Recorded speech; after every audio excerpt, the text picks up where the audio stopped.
Hi, if you are a fire element or your are missing element is fire, ito ang mga dapat mong malaman para mag-boost ito ng luck sa buhay mo. At ito din po ay makakatulong sa energy mo na magbibigay ng tuloy-tuloy na swerte sa buhay mo. Okay? Ang gawin mo lang, mag-iba ka lang ng kulay ng iyong curtains at ang inyong bedsheet kasi dyan tayo lagi natutulog. And din ang ating bedsheet is naka-standby lang dyan yan. So yan po, habang yan ay nakabitay dyan, ito po ay magdadagdag ng energy sa iyo or yung sinasabi na ito ay magbibigay ng swerte sa iyo. Okay?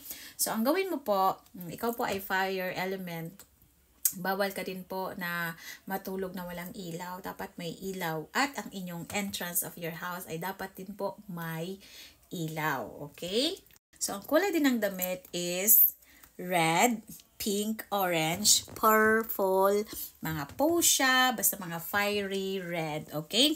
So, ito din po ay well-lighted ang iyong bahay. So, dapat po either bathroom, may ano po, may ilaw or yung entrance of your house or your sa labas din, dapat may ilaw at natutulog ka, dapat may talagang ilaw. Yung talagang ano lang, parang dim lang sa konti. Basta may ilaw lang talaga. Bawal ka matulog na walang ilaw. Tapos, lagi kang magsindi ng mga kandila, yung mga maliliit, mga scented na kandila, or kahit lang mag-incense ka din. O, yan po ay makakatulong sa'yo.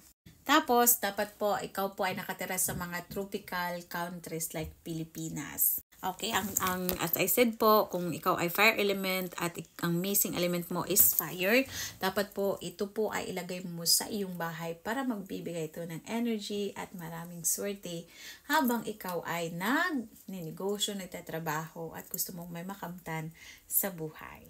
Follow for more.